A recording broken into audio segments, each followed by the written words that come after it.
പ്രാണനിൽ നീ മാത്രം സെക്കൻഡ് സീസൺ. വൈദേഹി. പാലക്കൽ ഗ്രൂപ്പിൻ്റെ ചെയർമാനും ഇന്ത്യയിലെ തന്നെ പ്രമുഖ ബിസിനസ്മാനുമായ പാലക്കൽ ദേവമഹേശ്വറിൻ്റെയും ശ്രീഗൗരി മഹേശ്വറിൻ്റെയും മൂത്ത മകളായ ശിവഗംഗയും കൃഷ്ണജ മൾട്ടി സ്പെഷ്യാലിറ്റി ഹോസ്പിറ്റലിൻ്റെ എം ഡി ആയ രാഘവേന്ദ്രയുടെയും വരലക്ഷ്മി അയ്യരുടെയും മകനും ഡോക്ടറുമായ മാധവ് അയ്യരും തമ്മിലുള്ള വിവാഹം വമ്പിച്ച ജനാവലിയുടെ സാന്നിധ്യത്തിൽ മേനോൻസ് കൺവെൻഷൻ സെൻറ്ററിൽ വെച്ച് നടത്തുകയാണ്. ഒരുപാട് പ്രമുഖരൊക്കെ പങ്കെടുക്കുന്ന വലിയൊരു ആഡംബര വിവാഹമാണിത്. ഒരുപക്ഷെ അത്രയും വലിയൊരു വിവാഹം പലരും ഒന്ന് ആദ്യമായിട്ടാണ് കൂടുന്നത് പോലും. ലൈറ്റ് റോസ് നിറമുള്ള കുർത്തയും കസവും മുണ്ടുമുടുത്ത് വളരെ പ്രൗഢിയോടുകൂടി മഹി ഇറങ്ങി വന്നു. ഒപ്പം പനിനീർമുട്ടിൻ്റെ നിറമുള്ള ഒരു കാഞ്ചീപുരം പട്ടണിഞ്ഞ് മുടിയിൽ നിറയെ മുല്ലപ്പൂവും വെച്ച് മിതമായ ആഭരണങ്ങളൊക്കെ ധരിച്ചുകൊണ്ട് അവൻ്റെ ഒപ്പം ഗൗരിയുമുണ്ട്. തെന്നിന്ത്യയിലെ പ്രമുഖ മേക്കപ്പ് ആർട്ടിസ്റ്റായിരുന്നു ശിവയെ മേക്കപ്പ് ചെയ്തത്.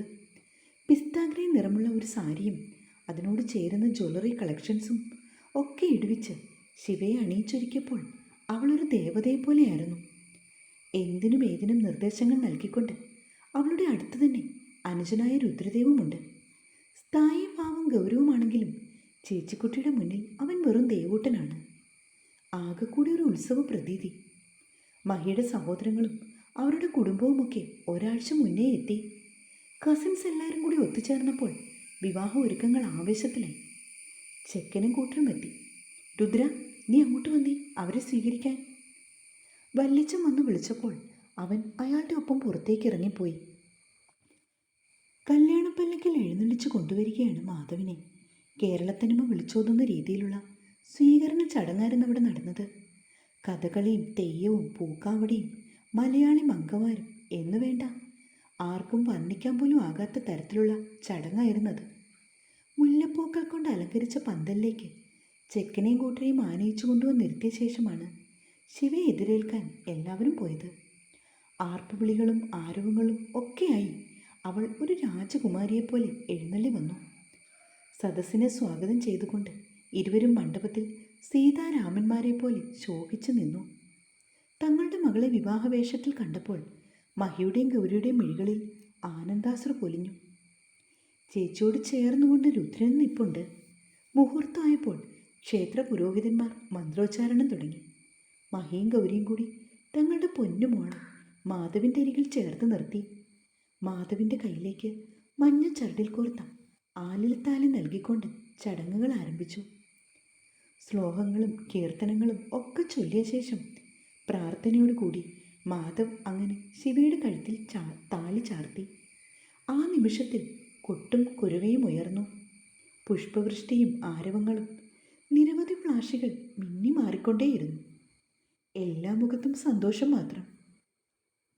ചേച്ചിയും ചേട്ടനെയും ചേർത്ത് പിടിച്ചുകൊണ്ട് രുദ്രൻ അവരുടെ നടുവിൽ തിളങ്ങി നിന്നു. വിവാഹപ്രായമായ പെൺകുട്ടികളുള്ള VIP ആയിട്ട് വന്നവരുടെയൊക്കെ കണ്ണിൽ രുദ്രനായിരുന്നു. നവവധൂവരന്മാർക്ക് ആശംസകൾ അർപ്പിക്കുവാൻ ആളുകൾ ഇടിച്ചു നിന്നു.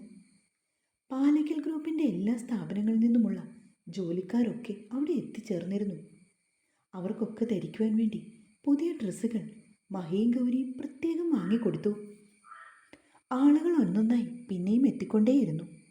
ഇടയ്ക്കൊന്ന് പോയി ശിവയും മാധവും വേഷം മാറി വന്നു. ആ നേരം കൊണ്ട് ഫോട്ടോസ് എടുത്ത് അവരാകെ മടുത്തുപോയി. 3 മണിക്കാണ് ചെക്കൻ്റെ വീട്ടിലേക്ക് പുറപ്പെടേണ്ട സമയം. അതുകൊണ്ട് അതിനു മുന്നേ തന്നെ അവരെ സദ്യ കഴിപ്പിക്കുവാൻ വേണ്ടി മഹി വന്ന് കൊണ്ടുപോയി. രുദ്രൻ്റെ കുറേയേറെ ഫ്രണ്ട്സ് 2-3 ദിവസമായിട്ട് ഇവിടെ ഉണ്ട്. അവർക്കൊക്കെ നേരത്തെ മടങ്ങണം. അതുകൊണ്ട് അവരെ യാത്ര അയക്കുവാൻ വേണ്ടി അവനും ധൃതി കൂട്ടി നിന്നു. മാധവിൻ്റെ വീട്ടിലേക്ക് പുറപ്പെടേണ്ട സമയമായപ്പോൾ ശിവയുടെ മിഴികൾ ഏറനണിഞ്ഞു. അച്ഛൻ്റെ കയ്യിൽ നിന്നും വിടാതെ കൊണ്ട് അവൾ അങ്ങനെ ചേർന്ന് നിന്നു. ആദ്യമായി തങ്ങൾക്ക് കിട്ടിയ മുത്താണ്. അവളെ കയ്യിലേക്ക് കിട്ടിയ നിമിഷം മുതൽക്കുള്ള കാര്യങ്ങൾ മഹിയുടെ നെഞ്ചിലൂടെ കടന്നുപോയി. ചങ്ക് പൊട്ടും പോലെയാണ് അവനപ്പോൾ തോന്നിയത്. എന്നാലും ഈ പരമമായ സത്യം അംഗീകരിക്കാതെ വേറെ നിവൃത്തിയില്ലെന്നുള്ളത് അവന് മനസ്സിലായി. ഏറ്റവും ഉചിതമായ സുരക്ഷിതമായ കൈകളിലാണല്ലോ തങ്ങളുടെ മകളെ ഏൽപ്പിച്ചത് എന്നൊരു സമാധാനം അവൻ്റെ ഹൃദയത്തിൽ നിറഞ്ഞു നിന്നു. തങ്ങളുടെ മുഖത്തെ ഭാവം മാറിയാൽ അത് മകൾക്ക് തിരിച്ചറിയുവാൻ കഴിയും. അതുകൊണ്ട് പിടിച്ചു നിന്നേ പറ്റുമെന്ന് മഹിയും ഗൗരിയും തീർച്ചപ്പെടുത്തി. അച്ഛൻ്റെയും അമ്മയുടെയും അനുഗ്രഹം വാങ്ങിക്കൊണ്ട് രുദ്രൻ്റെ കവളിൽ മുത്തവും നൽകി മാധവിൻ്റെ ഒപ്പം കാറിലേക്ക് കയറവേ അവളുടെ മിഴികളിലെ നനവ് കവളിലൂടെ അരിച്ചിറങ്ങി. 2 ദിവസങ്ങൾക്ക് ശേഷം ഒരു ശനിയാഴ്ച ഓഫീസിൽ നിന്ന് വന്ന ശേഷം രുദ്രൻ വെറുതെ കിടക്കുകയാണ്. പോക്കറ്റിൽ കിടന്ന ഫോൺ ബെല്ലടിച്ചതും രുദ്രൻ അതെടുത്തു നോക്കി. മനോജ് അങ്കിൾ, അച്ഛൻ്റെ പ്രൈവറ്റ് സെക്രട്ടറി. Hello uncle. ആ, ഗുഡ് ഈവനിങ്. രുദ്രൻ, താനിപ്പോൾ ബിസിയാണോ? നോ, അങ്കിൾ എന്തിനാണ് വിളിച്ചത്? പറഞ്ഞോളൂ. ഫ്രീ ആണെങ്കിൽ ഇന്ദിരാ പാർക്കിൻ്റെ അടുത്തേക്ക് ഒന്ന് വരുമോ? നമുക്ക് കാര്യങ്ങൾ നേരിട്ട് സംസാരിക്കാം, അതാ നല്ലത്. ഓക്കെ അങ്കിൾ, ഞാൻ ഉടനെ തന്നെ അങ്ങോട്ട് വരാം. ഫോൺ കട്ട് ചെയ്ത ശേഷം രുദ്രൻ ഉടനെ തന്നെ കാറിൻ്റെ ചാവിയും എടുത്ത് റൂമിൽ നിന്നും പുറത്തേക്ക് ഇറങ്ങി. എവിടേക്കാ മോനെ നീ? തിടുക്കപ്പെട്ട് ഇറങ്ങി വരുന്ന രുദ്രനെ നോക്കി ഗൗരി ചോദിച്ചു. മനോജങ്ങൾ ഇപ്പോൾ വിളിച്ചു, ഒന്ന് പോയി കണ്ടിട്ട് വരാം. കൂടുതലൊന്നും പറയാതെ അവൻ പെട്ടെന്ന് തന്നെ വെളിയിലേക്ക് പോയി. അവൻ എവിടെ പോയതാ ഗൗരി? പിന്നിൽ നിന്നും മഹിയുടെ ശബ്ദം. മനോജങ്ക് വിളിച്ചെന്നാ പറഞ്ഞേ. മുംബൈ ട്രിപ്പിൻ്റെ കാര്യം പറയാനാവും. മഹിയേട്ടൻ എന്താ ഒരു ക്ഷീണം പോലെ? നീ ഒരു ചായ എടുക്ക്, വല്ലാത്ത തലവേദന. ഹോസ്പിറ്റലിൽ മറ്റു പോണോ? ഏയ്, അതൊന്നും വേണ്ട ഗൗരി. സ്ട്രോങ് ആയിട്ടുള്ളൊരു ടീ കുടിക്കുമ്പോൾ അതങ്ങ് മാറും. മഹി പറഞ്ഞതും ഗൗരി ചായ എടുക്കാനായി അടുക്കളയിലേക്ക് പോയി. അന്ന് രാത്രി രുദ്രൻ എത്തിയപ്പോൾ കുറച്ച് ലേറ്റായി. ആ സമയത്ത് മഹിയും ഗൗരിയും അത്താഴം കഴിക്കാതെ മകനെ നോക്കിയിരിക്കുവാണ്. ഓഫീസിലെ കുറച്ച് കാര്യങ്ങളൊക്കെ ഡിസ്കസ് ചെയ്തിരിക്കുമായിരുന്നു. അതുകൊണ്ട് സമയം പോയത് അറിഞ്ഞില്ലെന്ന് മാത്രമേ രുദ്രൻ അച്ഛനോട് പറഞ്ഞുള്ളൂ. ഇടയ്ക്കൊക്കെ അങ്ങനെ സംഭവിക്കാറുള്ളതാണ്. അതുകൊണ്ട് ആർക്കും യാതൊരുവിധ സംശയവും തോന്നിയില്ല. ബിസിനസ് രംഗത്ത് അച്ഛൻ്റെ പാത തന്നെയാണ് രുദ്രനും പിന്തുടർന്നത്. ഹയർ സ്റ്റഡീസൊക്കെ അവൻ വിദേശ രാജ്യങ്ങളിലായിരുന്നു പൂർത്തിയാക്കിയത്. ഇപ്പോൾ അച്ഛൻ്റെ ഒപ്പമായിട്ട് 1 വർഷമാകുന്നു. രുദ്രൻ വന്നതിന് ശേഷമാണ് മഹി ഒന്ന് വിശ്രമിച്ചതെന്ന് വേണം കരുതാൻ. രുദ്രന് 25 വയസ്സ് കഴിഞ്ഞതേ ഉള്ളൂ. ചോരത്തിളപ്പും കുറച്ച് എടുത്തുചാട്ടവുമൊക്കെ അവൻ അച്ഛനേക്കാൾ കൂടുതലാണെന്ന് പറയാം. എങ്കിലും മനസാക്ഷിയുള്ളവനാണ് രുദ്രൻ. നിനക്ക് ഓഫീസിൽ വെച്ച് ഇടയ്ക്കൊക്കെ സ്റ്റാഫിനോടൊന്ന് ചിരിച്ചൂടെയെന്ന് മഹി മകനോട് ചോദിക്കും. നിങ്ങളെങ്ങനായിരുന്നു? അച്ഛൻ്റെ സ്വഭാവമല്ലേ മകന് കിട്ടും? ഗൗരി ചോദിക്കുമ്പോൾ മഹിയുടെ നാവടയും. 10th എക്സാം കഴിഞ്ഞ ശേഷം രുദ്രൻ തുടർ പഠനത്തിനു വേണ്ടി പുറത്തേക്ക് പോയതാണ്. അതിനുശേഷം 7 വർഷത്തോളം അവൻ വീട് വിട്ട് നിന്നാണ് പഠിച്ചത്. വല്ലപ്പോഴും വെക്കേഷൻ ടൈമിൽ മാത്രം എത്തും. ആ സമയത്തൊക്കെ ഫാമിലിയുമായി ടൂറിലാവും, അതാണ് പതിവ്. എന്നിരുന്നാലും ചേച്ചിക്കുട്ടിയോട് അവനൊരു പ്രത്യേക കമ്പനിയാണ്. പിന്നെ അച്ഛമ്മയോടും. അവരുടെ 2 പേരുടെയും മുന്നിൽ ഇവൻ്റെ കളിയും ചിരിയും ഒക്കെ അങ്ങനെ നടക്കും. മോനെ, നാളെ ഫ്രീ ആണോ നീ? അതോ എന്തെങ്കിലും പ്രോഗ്രാംസ് ഉണ്ടോ? അത്താഴം കഴിച്ചുകൊണ്ടിരുന്നപ്പോഴാണ് മഹി മകനെ നോക്കി ചോദിച്ചത്. അങ്ങനെ പ്രത്യേകിച്ചൊന്നുമില്ല, ചേച്ചി ഏട്ടനും വരുമല്ലോ. ആ, അവർ വരുമ്പോൾ ഉച്ചയാകും. ആരോ ഗസ്റ്റ് വരുമെന്ന്. അതിനുശേഷം ഇങ്ങോട്ട് തിരിക്കും. അവനൊന്ന് മൂളി. കാലത്ത് 9 മണിയാകുമ്പോൾ നീ റെയിൽവേ സ്റ്റേഷൻ വരെ ഒന്ന് പോകാമോ? എന്തിന്? രുദ്രൻ്റെ നെറ്റി ചുളിഞ്ഞു. അത് പിന്നെ നമ്മുടെ സോമനാഥൻ്റെ മോള് വൈദേഹി വരുന്നുണ്ട്. അവിടെ പഠിപ്പൊക്കെ കഴിഞ്ഞു മോനെ. അതിന്? അല്ല, ആ കുട്ടിയെ ഒന്ന് കൂട്ടിക്കൊണ്ടുവരാൻ. അവളിവിടെ വന്നിട്ട് എന്ത് ചെയ്യാനാച്ചാ? അല്ലാതെ പിന്നെ എന്താ ചെയ്യുക? ആ കുട്ടിയുടെ അമ്മ ഇപ്പോഴും ഹോസ്പിറ്റലിലാണ്. അവരുടെ ഫാമിലി ബാക്ക്ഗ്രൗണ്ടൊക്കെ നിനക്കറിയാലോ. അയാൾ പറഞ്ഞു പൂർത്തിയാക്കും മുന്നേ രുദ്രൻ ഭക്ഷണം കഴിക്കുന്നത് മതിയാക്കി എഴുന്നേറ്റ് പോയി. മഹിയേട്ടാ, അവനോട് ചോദിച്ച നേരത്ത് ആ ചന്ദ്രേട്ടനോട് പറഞ്ഞാൽ പോരായിരുന്നോ? മകൻ എഴുന്നേറ്റ് മുകളിലെ മുറിയിലേക്ക് പോയതിന് ശേഷമാണ് ഗൗരി മഹിയെ നോക്കി പറഞ്ഞത്. അത് മതിയായിരുന്നു ഗൗരി, ഞാൻ അത്രയ്ക്കൊട്ട് ചിന്തിച്ചില്ല. ഒന്ന് വിളിച്ചു നോക്കിയാലോ മഹിയേട്ടാ? അതൊന്നും വേണ്ടടോ. അവന് പോകാൻ മടിയാണെങ്കിൽ ഞാൻ തന്നെ പോയി കൂട്ടാം. അല്ലാതെ വേറെ നിവൃത്തിയില്ലല്ലോ. ഞാൻ ഒന്നുകൂടെ അവനോട് സംസാരിക്കാം. അതൊന്നും വേണ്ടെന്നേ. ഇനി വെറുതെ അതിനെപ്പറ്റി പറഞ്ഞ് മുഷിയാൻ നിൽക്കണ്ട. എന്തായാലും നാളെ നേരം വെളുക്കട്ടെ, എന്നിട്ടല്ലേ ബാക്കി. പറഞ്ഞുകൊണ്ട് മഹി എഴുന്നേറ്റതും ഫോൺ ബെല്ലടിച്ചു. ആരാ? മോളാണോ ഏട്ടാ? ഫോണിലേക്ക് നോക്കിക്കൊണ്ടുള്ള മഹിയുടെ മുഖത്തെ ചിരി കണ്ടുകൊണ്ട് ഗൗരി ചോദിച്ചു. അതേ എന്ന് തലകുലുക്കിക്കൊണ്ട് മഹി ഫോൺ കാതിലേക്ക് ചേർത്തു, മറുകയ്യാൽ ഗൗരിയെയും ചേർത്ത് പിടിച്ചുകൊണ്ട്. ഈ സമയത്താണെങ്കിൽ ദേഷ്യത്തോടു കൂടി ബാൽക്കണിയിൽ ഇരിക്കുകയാണ് രുദ്രൻ. വേണ്ടാത്ത സെൻറ്റിമെൻറ്റ്സ് അത് പണ്ടും ആവോളം ഉണ്ട് അമ്മയ്ക്കും അച്ഛനും. അതുപോലെയാണ് ഈ കേസും. ഒരു മധ്യവേനൽ അവധിക്കാലം. സോമനാഥൻ അങ്കിളും ഭാര്യ കനക ആൻറ്റിയും അവരുടെ ഒരേയൊരു മോളും തമിഴ്നാട്ടിൽ നിന്നും കുടിയേറി പാർത്തവരാണ്. അച്ഛൻ്റെ പരിചയത്തിലുള്ള ആരോ പറഞ്ഞാണ് ഇവിടെ എത്തിയത്. തങ്ങളുടെ ഔട്ട് ഹൗസിലായിരുന്നു താമസം. അച്ഛൻ്റെ ഡ്രൈവറായിരുന്ന അങ്കിൾ. അമ്മയെ സഹായിക്കാൻ കനക ആൻറ്റിയും ഒപ്പമുണ്ട്. മകൾക്കന്ന് 10 വയസ്സ് പോലും ആയിട്ടില്ല. താനും ചേച്ചിയും കളിച്ചുകൊണ്ടിരിക്കുമ്പോൾ ചുവരിൻ്റെ അപ്പുറത്തുനിന്ന് കരിമഷി കൊണ്ട് വാലിട്ടെഴുതിയ ഒരു കണ്ണും ചുവന്ന റിബൺ കൊണ്ട് ഇരുവശത്തേക്കും പിന്നിയിട്ടിരുന്ന മുടിയുടെ ഒരു പകത്തും മുന്നോട്ട് നീണ്ടു കിടക്കുന്നത് മാത്രം കാണാം. താനൊന്ന് മുഖമുയർത്തി നോക്കിയപ്പോൾ ഓടി മറിഞ്ഞവൾ വൈദേഹി. അവളുടെ പാദസര കൊഞ്ചലും കുപ്പിവള കിലുക്കവും അവിടെ ആകെ കിലുങ്ങിച്ചിരിക്കും. പതിയെ പതിയെ ചേച്ചിയുമായിട്ട് അവൾ കൂട്ടായി തുടങ്ങി. ഇരുവരും ചേർന്നായി പിന്നീടുള്ള കളിയും ചിരിയും. അവൾക്ക് ഒരുപാട് കുപ്പിവളകളുണ്ടായിരുന്നു, പല വർണ്ണത്തിലും വലുപ്പത്തിലും ഒക്കെ ഉള്ളത്. അതിൻ്റെ വലിയൊരു സ്റ്റാൻഡുണ്ട്. അതിന്മേൽ ഇങ്ങനെ കോർത്തിട്ടിരിക്കും. പച്ചയും ചുവപ്പും കരിനീലയും മഞ്ഞയും ഒക്കെ ഇടകലർന്ന കുപ്പിവളകൾ. ഇതൊക്കെ ചേച്ചി വന്ന് തന്നോട് പറഞ്ഞ അറിവാണ്. ചേച്ചിക്ക് ഇടയ്ക്കൊക്കെ കൊണ്ടുവന്ന് അവളെ കുപ്പിവള കൊടുക്കും. പതിയെ പതിയെ അവളും ചേച്ചിയും തമ്മിലുള്ള ഒരു കൂട്ടുകെട്ട് അതങ്ങോട്ട് ഒരുപാട് വളർന്നു. ചേച്ചിക്ക് നേരം വെളുത്താൽ വൈകുന്നവരെ വൈദേഹി മാത്രം മതി. ചെറിയൊരു കുശുമ്പ് തനിക്ക് അവളോട് തോന്നിത്തുടങ്ങി. അപ്പോഴേക്കും അത് മെല്ലെ മെല്ലെ വളർന്നു വലുതായി. പലപ്പോഴും അവൾ തന്നോട് മിണ്ടാൻ വരും. എന്നാലും താൻ അവളെ അകറ്റി നിർത്തി. പിന്നീട് അവൾക്ക് തന്നെ പേടിയായി മാറി.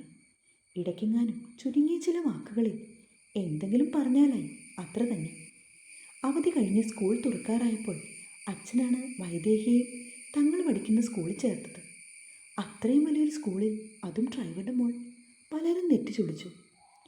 അച്ഛൻ എന്നാൽ അവരെയൊക്കെ ശകാരിച്ചു. അച്ഛൻ്റെ തീരുമാനം അതെന്നും ശരിയായിരുന്നു. എല്ലാ പിന്തുണയും പ്രഖ്യാപിച്ചുകൊണ്ട് അമ്മയും ഒപ്പമുണ്ട്. അതെന്നും എപ്പോഴും അങ്ങനെ തന്നെ. അച്ഛൻ്റെ നിഗമനം തെറ്റിയിരുന്നില്ല. വൈദേഹി പഠിക്കാൻ മിടുക്കിയായിരുന്നു. എല്ലാ തരത്തിലും അവൾ ഒന്നാമതായി. താൻ 10ാം ക്ലാസ്സിലെത്തിയപ്പോൾ അവൾ 7ലായിരുന്നു. ആനുവൽ എക്സാം കഴിഞ്ഞ ശേഷം താൻ ഈ നാട്ടിൽ നിന്ന് പോയി.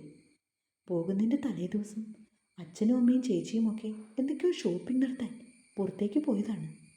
താൻ വെറുതെ റൂമിലിരിക്കുവാണ്. പാദസ്വരക്കൊഞ്ചൽ കേട്ടതും താൻ മുഖം ഉയർത്തി നോക്കി. കരഞ്ഞു കലങ്ങിയ മിഴികളോട് കൂടി വൈദേഹി തൻ്റെ അടുത്തേക്ക് കയറി വന്നു. അന്ന് ആദ്യമായിട്ടാണ് തൻ്റെ മുറിയിൽ അവൾ വരുന്നത് പോലും. ദേവേട്ടൻ പോവാണോ? അമ്മ പറഞ്ഞല്ലോ പഠിക്കാനായി അങ്ങ് ദൂരെ എവിടെ പോകണമെന്ന്. നേരാണോ ദേവേട്ട? ഇടറിയ ശബ്ദത്തിൽ അവൾ ചോദിച്ചു. ആദ്യമായിട്ടാണ് വൈദേഹി തന്നെ പേരെടുത്ത് വിളിക്കുന്നത്. ദേവേട്ട പോവോ? സത്യമായിട്ട് ഇവിടുന്ന് പോവോ? അതിന് നിനക്കെന്താ? ഞാൻ എൻ്റെ ഇഷ്ടത്തിന് പോകും വരും. അല്പം ഗർവോടുകൂടി താൻ ചോദിച്ചു. വേണ്ട ദേവേട്ടൻ പോകണ്ട. ഒരൊറ്റ കരച്ചിലോടെ അവൾ തന്നെ ഇറുക്കി പുണർന്നു. ദേവേട്ടൻ പോകുന്നത് എനിക്ക് സഹിക്കാൻ വയ്യ. എവിടെയും പോകണ്ട ദേവേട്ട. ഞാനതിന് സമ്മതിക്കില്ല.